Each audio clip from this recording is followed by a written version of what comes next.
Back in 1928, Carl Jung, the legendary psychoanalyst, wrote something that a lot of modern psychologists conveniently seem to overlook. He said that our repressed shadow self is like water trapped behind a dam. You can ignore it for years and even decades, but the longer you keep it bottled up, the more intense the pressure becomes. And when that dam finally breaks, the resulting flood doesn't discriminate. It doesn't care about friend or foe, who deserves it and who doesn't. The water simply obliterates everything in its path. Now, why am I telling you this? Because in 2024, researchers at Science Directors have published a study that finally quantified what Jung described almost a century ago. They discovered that people with high sensory processing sensitivity, often referred to as highly sensitive people, or HSPs, exhibit a correlation of 0.49 with emotional reactivity. That means almost half of the emotional intensity you feel is directly linked to how your brain processes the world around you. But here's what makes this so incredibly dangerous. That same study revealed something the researchers weren't expecting to find. The functional connectivity between the salience network and the frontoparietal network in HSPs is significantly negative. In simpler terms, the more sensitive you are, the less your brain is able to regulate what it deems as important. And that means the highly sensitive person doesn't choose to get overwhelmed. Their brain literally can't filter every emotion, every tension in the environment, every micro-expression on someone's face. It all gets in. It all builds up. And unlike people with normal sensitivity, you don't have the same emotional drainage system. Jung predicted this. He called it shadow buildup. And he warned that the quietest, the most peaceful, the most tolerant people are exactly the ones who explode in the most devastating ways. Because they don't explode often. They explode once. And when they do, the entire world feels it. But before I reveal exactly what happens neurologically in that moment of explosion, I need to show you how we got here. Because the explosion is not the problem. The explosion is just the symptom. And what causes that symptom has been building inside you since the day you learned your emotions were too much for others to handle. Do you remember that first moment? The first moment you expressed anger, sadness, frustration, and someone told you to calm down, to not overreact, to stop being so sensitive in that moment. Your brain learned a dangerous lesson. It learned that your emotions weren't safe to express. And from that day forward, you started building that dam. Back in 2025, Saito and his colleagues published a groundbreaking study in 2025 on the amygdala cortex circuit. That changed how we understood emotional memory. They discovered that intense emotions don't just create stronger memories, they literally change the architecture of your brain. Each time you suppress an intense emotion, you're not eliminating it, you're encoding it deeper. And the research by Tyra and Sharp, also from 2025 focusing on serotonin, revealed something even more disturbing. When the serotonergic system is imbalanced, whether from chronic stress or constant emotional repression, the result isn't just anxiety or depression, the result is explosive aggressive behavior. The system that should be keeping you calm becomes the system that fuels the explosion. But hold on, this still isn't the worst part. The worst part is what happens in the exact moment when the highly sensitive person finally explodes. And to understand that, we need to revisit a concept that Andrew Huberman explained in his episode with Dr. Mark Brackett back in September of 2024. Huberman described a phenomenon called amygdala hijack, and here's what that means in practice. When the amygdala detects a threat, it can literally shut down your prefrontal cortex. That's the part of your brain responsible for rational thought, for considering consequences, for the social filter that prevents you from saying things you'll regret. In people with normal sensitivity, this hijack lasts seconds, maybe a minute. The prefrontal cortex regains control relatively quickly, but in highly sensitive people, The Science Direct study from 2024 showed that the amygdala activation is significantly higher and more prolonged. It's as if the amygdala doesn't just hijack the prefrontal cortex, it locks it in a cell and throws away the key. And during that period, during that prolonged hijack, you're not you. You're the sum of all the emotions you've repressed. You're the dam broken. You're the volcano. Jung had a word for this. He called it possession by the shadow. And he described it exactly like this. The person finds themselves shouting, attacking others, behaving in ways they never thought they were capable of. And afterwards, when the shadow recedes, the person is left stunned, as if a stranger had momentarily possessed their body and mind. Have you ever felt that? That moment after an explosion, where you look at the wreckage around you and think, that's not me. That person isn't me. And you're right, it wasn't you. It was everything you tried not to be. It was the shadow. You fueled with every swallowed emotion, every suppressed rage, every tear forced back inside. But here's what no one tells you. That explosion, as destructive as it is actually a survival mechanism. Your nervous system reached a breaking point. The pressure became unsustainable, and your brain, in an act of desperate self-preservation, opened the floodgates. The problem isn't the explosion. The problem is you should never have been forced to repress so much, for so long, to begin with. And now comes the part that Jung considered the most dangerous of all. After the explosion, most people do the exact wrong thing. They feel shame, they feel guilt, and they make a promise to themselves, never again. I'll never let that happen again. I'll control myself better. I'll repress even harder. And so, the dam begins to be rebuilt, stone by stone, emotion by emotion, and the cycle restarts. Jung wrote about this too. He said that the shadow can't be eliminated. It's a living part of the personality, and therefore wants to live in some form. It cannot be argued out of existence or rationalized into something harmless. And here's what that means for you, highly sensitive person. You can't defeat the shadow by repressing it harder. You can't control it by building bigger dams.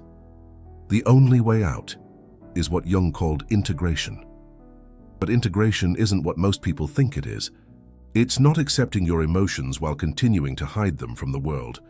It's not being gentle with yourself while still pretending to others that everything is okay. Integration is something much more radical.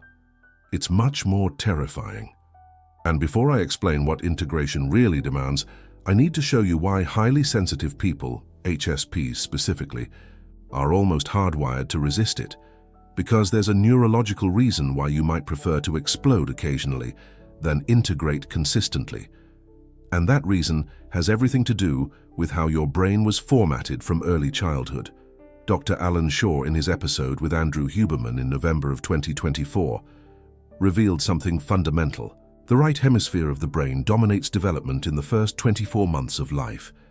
And that hemisphere is responsible for non-verbal communication, for intuitive attunement, and for emotional regulation. If you're a highly sensitive person, your right hemisphere is likely more developed than average. You pick up emotional cues that others miss. You sense tensions that others don't.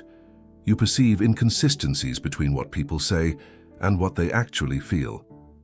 But here's the rub. If during those first 24 months, your emotional expressions were met with rejection, impatience, or worse, with punishment, your brain learned something dangerous.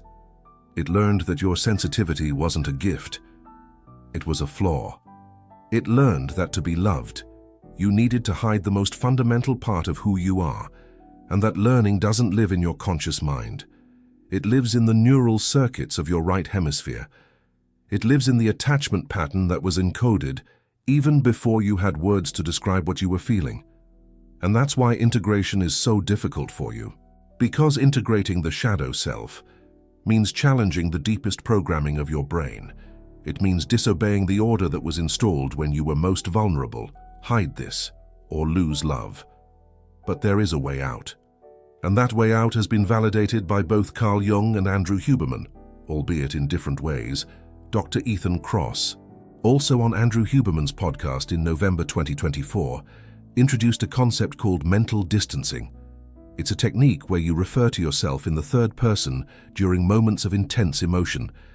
It sounds simple. It even sounds silly. But research shows that this simple linguistic shift activates different brain regions. When you say, "I am angry," your amygdala remains in high alert. But when you say, "He is angry," or "Your own name is angry," something shifts. The prefrontal cortex begins to re-engage. You gain a fraction of a second of space between stimulus and response. And that fraction of a second is everything.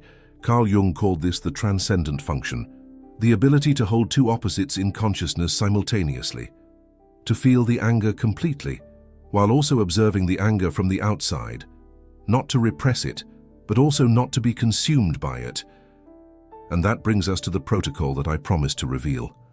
The protocol that unites the deep psychology of Carl Jung with the neuroscience of Andrew Huberman. The protocol that can prevent the next explosion, not through repression, but through integration. But before I explain the steps, I need to warn you about something. This protocol will challenge everything you've learned about how to handle your emotions. It's going to feel wrong at first. It's going to feel dangerous. Because you've spent your entire life being taught that feeling is dangerous, that expressing is risky, that safety lies in control. This protocol is going to ask you to relinquish control, not all at once, but systematically, strategically, in a safe environment. Are you ready? The highly sensitive person's shadow integration protocol has 5 phases. Each phase is designed to challenge a different layer of repression, and each phase has validation from both Jungian psychology and modern neuroscience. Phase 1. The somatic awareness.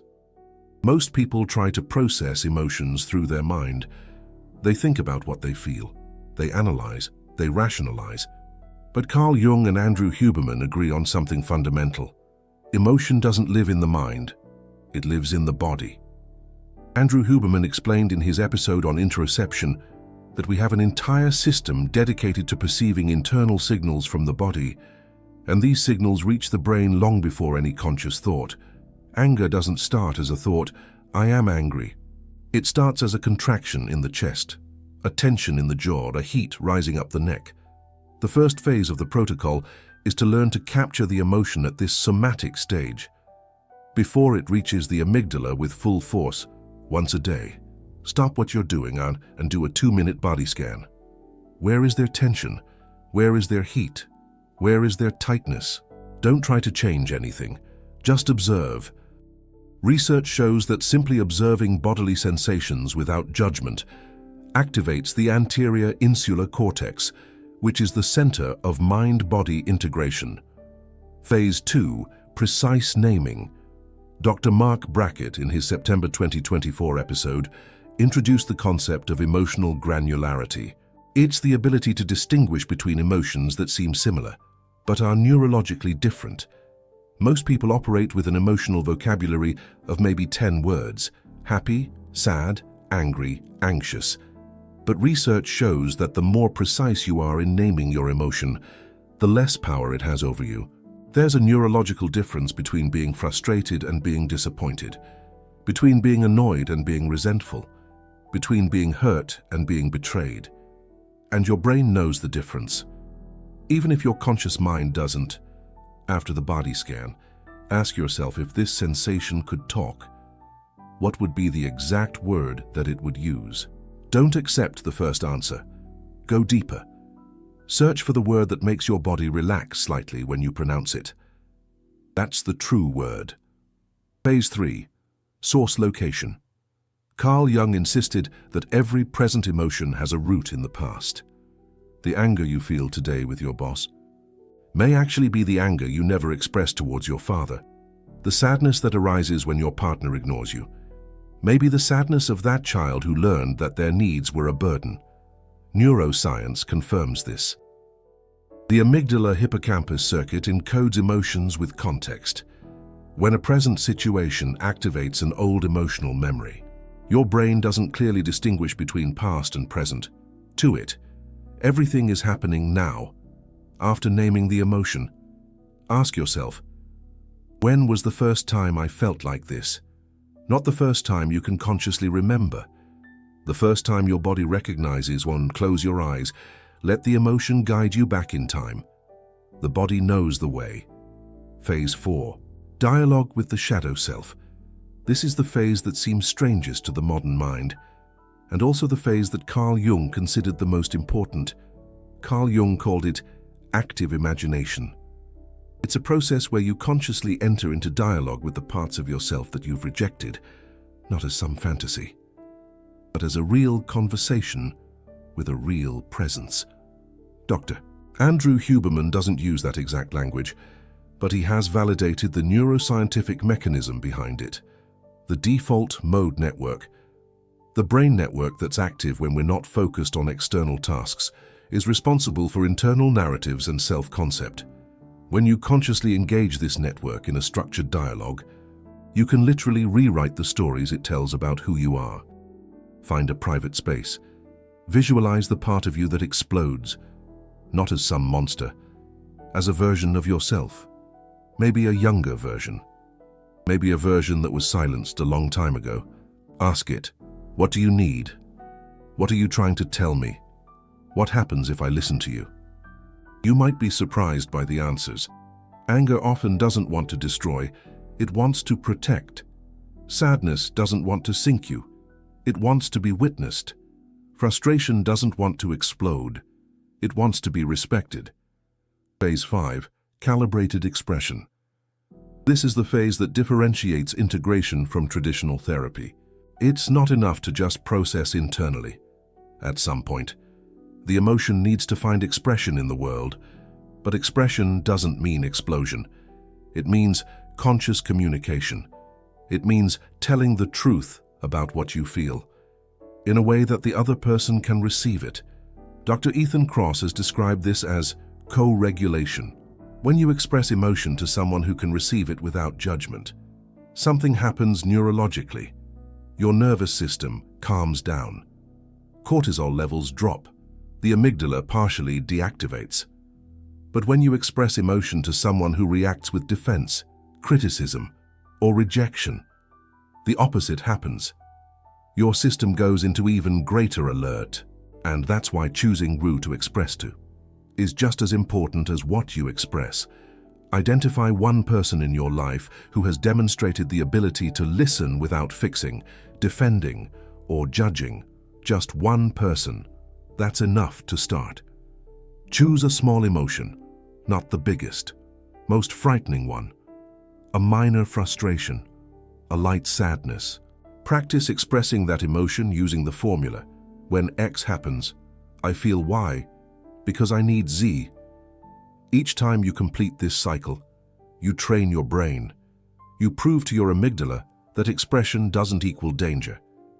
You reconnect the circuits that were disconnected in childhood. You drain a little water from the dam. And, over time, the dam doesn't need to burst anymore, because there's no more dam. There's a river, a constant flow. Emotions that come in are processed and go out. Without build-up, without pressure, without explosion. But I need to warn you about something important before we finish. This process isn't fast. Carl Jung estimated that meaningful shadow integration takes years, not weeks. And during that process, you'll probably still have moments of explosion. Moments where the accumulated pressure is too much, and the dam bursts anyway. When that happens, don't go back to repression. Don't promise never again. Don't rebuild the dam stronger. Instead, treat the explosion as information. What was being repressed for too long? Where did the drainage system fail? What needs more attention in the 5 phases? Carl Jung had a phrase for this. He said that we make progress not by avoiding the darkness, but by passing through it, not by running from the shadow self, but by giving it enough light to see what it really is. And what it really is, and most of the time, is simply a part of you that was rejected too early, a part that learned it wasn't welcome, a part that has been waiting, sometimes for decades, to finally be seen. The highly sensitive person's explosion isn't a defect, it's a request. It's the shadow self screaming, "See me, integrate me, let me live in some form, or I'll live anyway," when you least expect it, in the most destructive way possible. And now I need to ask you a question. And this question will reveal where you are in this process. What was the last emotion you swallowed? Not the one from today, not the one from this week, to the emotion you've been swallowing so consistently that you've almost forgotten it exists. Hold on to that answer. You're going to need it. Because in the next few minutes, I'm going to show you something that Carl Jung discovered about what happens when you finally stop repressing. And what happens isn't what you expect. It's not immediate peace. It's not instant clarity. What happens first is something that most people aren't prepared to face. And if you don't know it's coming, you might mistake the healing for the disease and go back to repressing even harder than before. So stay with me, because what's coming next might be the most important information you'll hear about your own mind. Carl Jung noticed a pattern in his patients who were in the process of integration. They went through a period that he called the intensification of symptoms. Before it got better, it got worse. Why?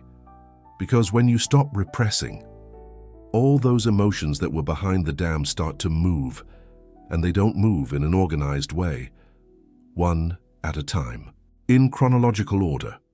They move in chaotic waves, anger mixed with sadness, mixed with fear, mixed with long-lost joy. Modern neuroscience explains this through the concept of memory reconsolidation. When you access an emotional memory, it doesn't remain stable. It enters a malleable state where it can be modified. This is good. It's how therapy works.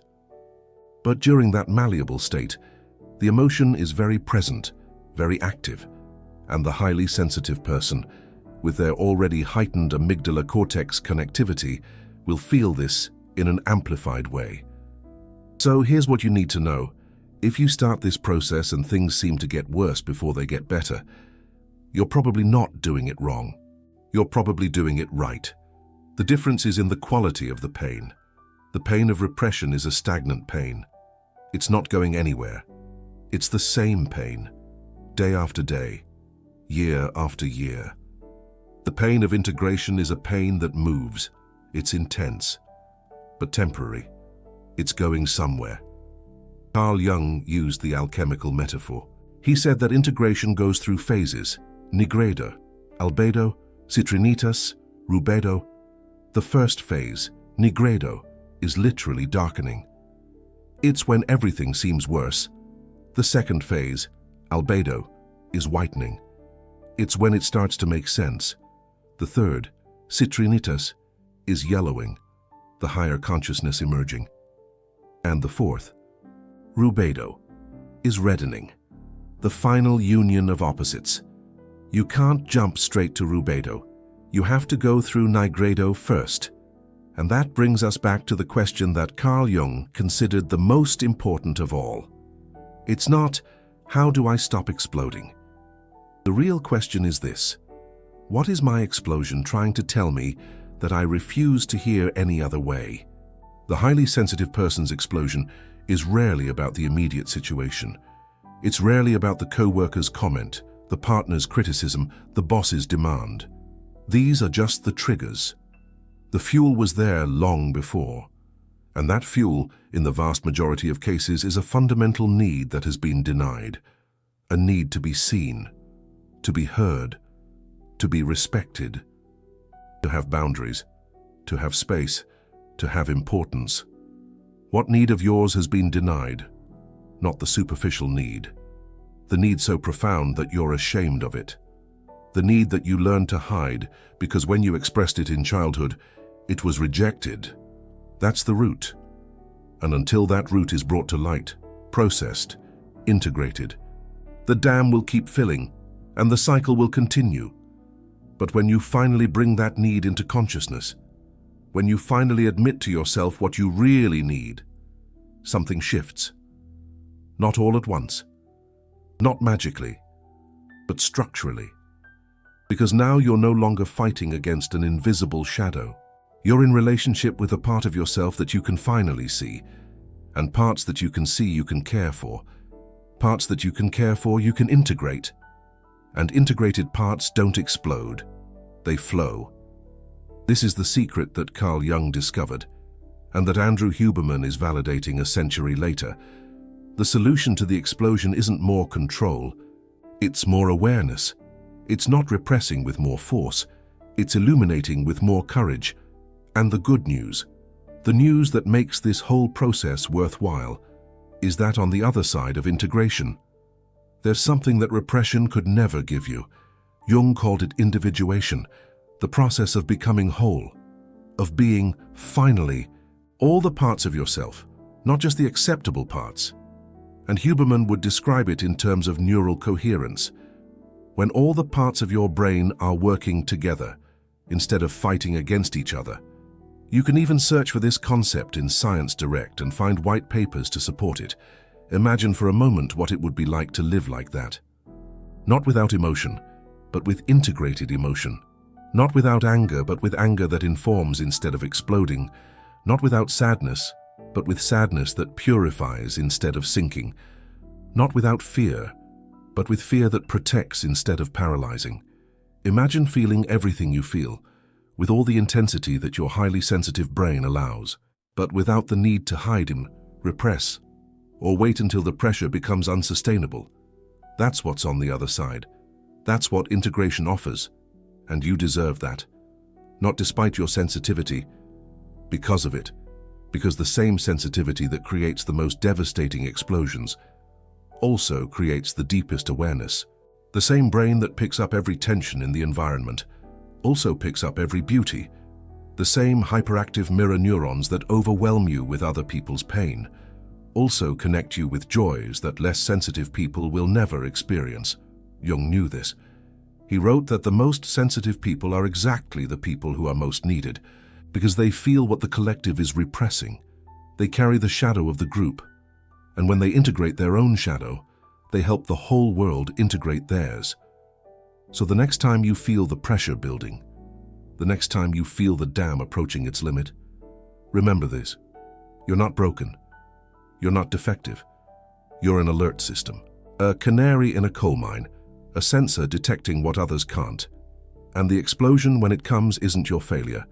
It's your body begging you to stop repressing and start integrating. The question is, will you listen?